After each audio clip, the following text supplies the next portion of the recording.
Today we're going to be doing the first spreadsheet, which will introduce to you the first three formulas we're going to be using to do your ideal gradebook. When we're in Excel, we have columns. If you click on a letter, it'll highlight the entire column down. That's column A, column C, and then along the sides we have our rows. So if I was to click right here, this cell would be D6. All right. So we're going to start with in A3 by typing in our last name. Mine is Senn, S-E-N-N, and then your first name. And I'll type in Mandy for mine. In the very first row, I want to number my assignments. And I'm going to put my first assignment in cell C1. So I want the number 1 there. And I could type a number 1 and then a 2 and D1, 3, 4, or use a formula and let the formula fill in the numbers. To use a formula, we must use the formula builder, and it starts with an equal sign. You can click on the F of X to get an equal sign, or just type the equal sign itself. We want a starting place, and I want an empty starting place to start where the computer can go to, and I'm going to use cell B1 because there's nothing in there.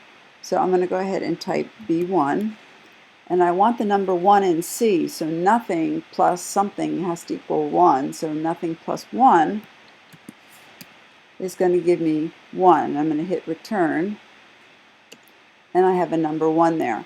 And if you notice, there's a little green triangle up here in the corner. Lets me know that that's a formula.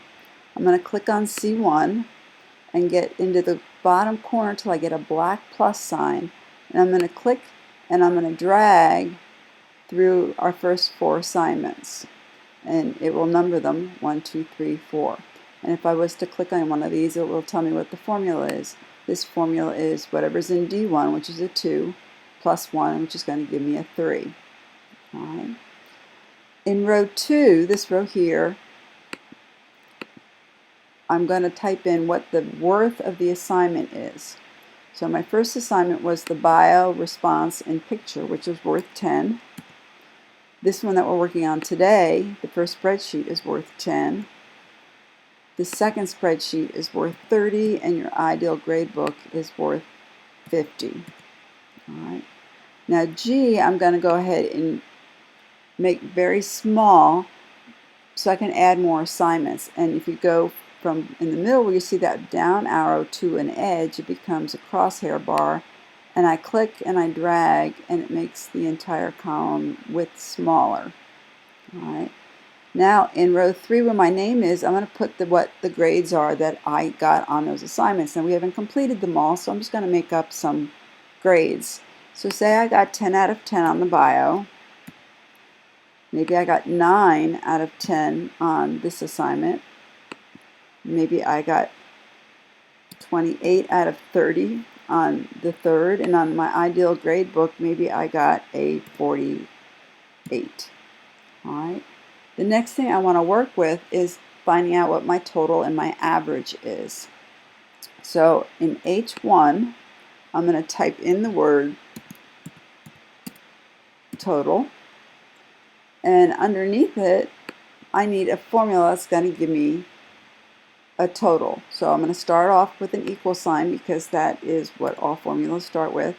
And I want to add these possible assignment worths together. And another word for add is sum. So I'm going to type in the word sum. Sorry, there we go, sum. And then I'm going to start my parentheses and tell the computer where I want it to start to look. I want it to start with the cell C2, and I want to go through F2. So I'm going to type in C2, and then dot dot means through, and I'm going to go through F2, and notice that puts a nice blue box around the area that's going to be added, and end my parentheses and hit return or enter. And so the possible points are 100. Now once 100 is selected, I've got this white plus sign. If I bring it into the corner, I get a black plus sign, and I can click and drag down one, and it tells me my total is a 95. Now I always want to conserve space. and I can do this now or at the end. Since I'm in total right now, I'm going to go ahead and shrink it up so I don't lose anything, but so I'm conserving space.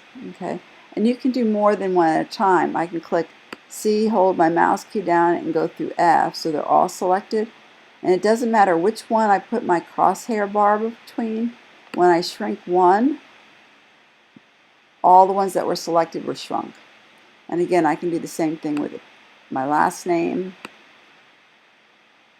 and my first name. And we do this because we want to be able to get as many grades on a spreadsheet as possible, so when we print it out, we don't have multiple pages of it. The next thing I want is the average. I'm going to type in I1, the word average. And you could use ABE if you wanted to and abbreviate it. And then in I2, I need to find out what is the formula to find an average.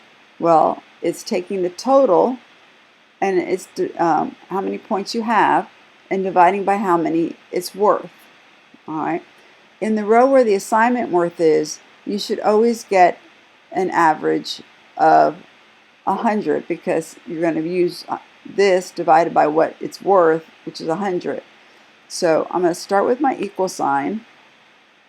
I want to go to where my total is, and in this case it's in H2. And then I want to divide by how much it's worth, and in this case is H2.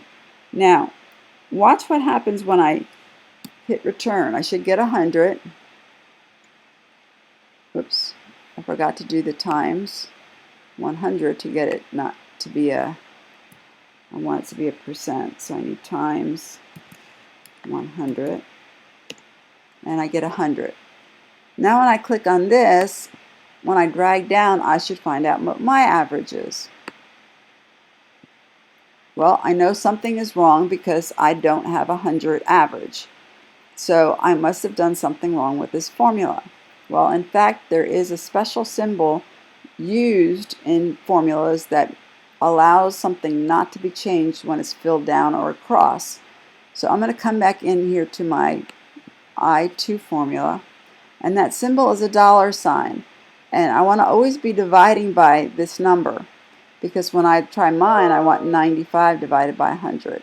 So I'm going to put a $sign in front of the H because I want to stay in the column H. And then I also want to stay in row 2. And when that fills down, it'll change to 3. And now I'm going to hit return. Should not change. Oh, computer likes to add extra information that we don't need here. Let's take this extra information and put in out. I wanted a $sign too. All right. And then hit return, and I have 100. Now when I click on this 100 and I fill it down, you're going to notice that I have an average of 95. And if I click on the formula in I3, you're going to notice that it did change the top number to H3, but I'm still dividing by the 100 in H2. That's because of these $signs. That's very important. Okay? That's the 3 formulas that we're going to go over with the first spreadsheet.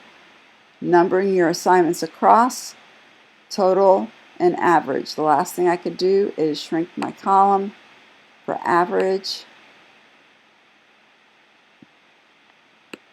And then I want to go up to File and add, do Save As.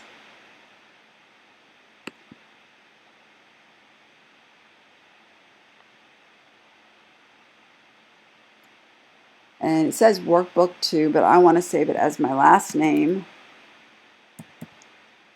SS for spreadsheet, and this is number 1.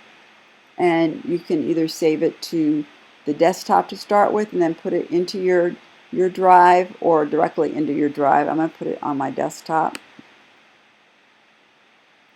And it will now be saved as that, and we can conclude that.